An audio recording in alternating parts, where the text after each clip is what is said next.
حدیث مبارک میں فرمایا کہ ادعوا اللہ وانتم موقنون بالاجابہ، اللہ تعالیٰ سے تم دعا کرو اس حال میں کہ تمہیں قبولیت کا یقین ہو۔ تو یہ جو دعا ہے یہ قبولیت کے بہت زیادہ قریب ہوتی ہے، اور دعا کی قبولیت میں بڑے بڑے علماء نے یہ لکھا ہے کہ قبولیت دعا کا دار و مدار جو ہے وہ یقین کے اوپر ہوتا ہے۔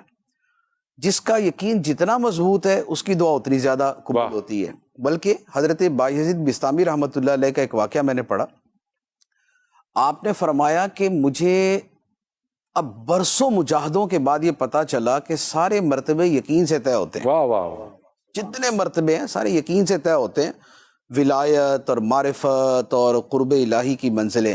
تو اس پر کسی بزرگ نے یہ سنایا تو ان بزرگوں سے سوال ہوا کہ اگر یقین سے ہی سارے مرتبے طے ہوتے ہیں تو پھر بندہ پہلے دن سے یقینی کو پکڑ لے تو اتنا لمبا عرصہ اس کو محنت نہ کرنی پڑے۔ تو فرمایا کہ اس یقین کو پانے کے لیے تو 30 سال مجاہدے کرنے پڑتے۔ واہ واہ، بڑوں کی بڑی بات ہے کہ وہ یقین آتا نہیں ہے اتنی جلدی۔ اگر پہلے دن کسی کو آ جائے تو یقین کریں کہ پہلے دن ہی اس کے ساتھ وہی سارے معاملات ہو جائیں گے جو 30 سال کے بعد ہوتے ہیں۔ اللہ، جیسے وہ ایک شخص نے واز کے اندر سنا نا کہ بسم اللہ بندہ پڑھے تو دریا بھی راستے دے دیتا ہے۔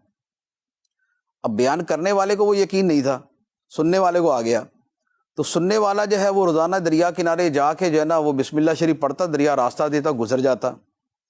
تو اس کو چونکہ پہلے دن ہی یقین آ گیا، لہذا اس کے لیے پہلے دن ہی وہ چیز ہو گئی۔ جبکہ دوسرے کے لیے ہوتا یہ ہے کہ بندہ مجاہدے کر کے یا ورد وظیفے پڑھ پڑھ کے بالآخر اس کو یہ ہو جاتا کہ بھئی اب میرے اندر اتنی انرجی آ چکی ہے، اتنی روحانیت آ چکی ہے، اتنی قوت آ چکی ہے، تو اب میں دم کروں گا تو کام پورا۔ تو یہ یقین بیسیکلی اس کو اس محنت کے بعد آتا ہے۔ کچھ عرصہ پہلے ایک شخص تھے، وہ بہت زیادہ ورد وظیفے پڑھتے تھے، تو لیکن ان وہ دم نہیں کرتے تھے نا، تو میں نے کہا یار دم کیوں نہیں کرتے؟ تو اس نے کہا یار وہ ہمارے دم سے کس کو فائدہ ہونا ہے؟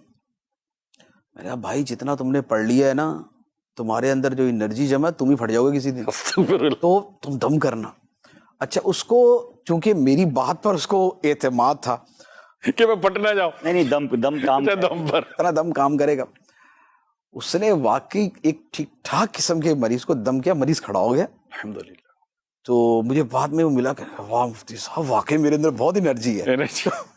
میں نے کہا وہ تو پہلے بھی تھی، میرے کہنے کے بعد تھوڑی پیدا ہوئی ہے، تو پہلے بھی تھی۔ بات یہ ہے کہ انرجی تھی تو میں اس پہ یقین نہیں تھا۔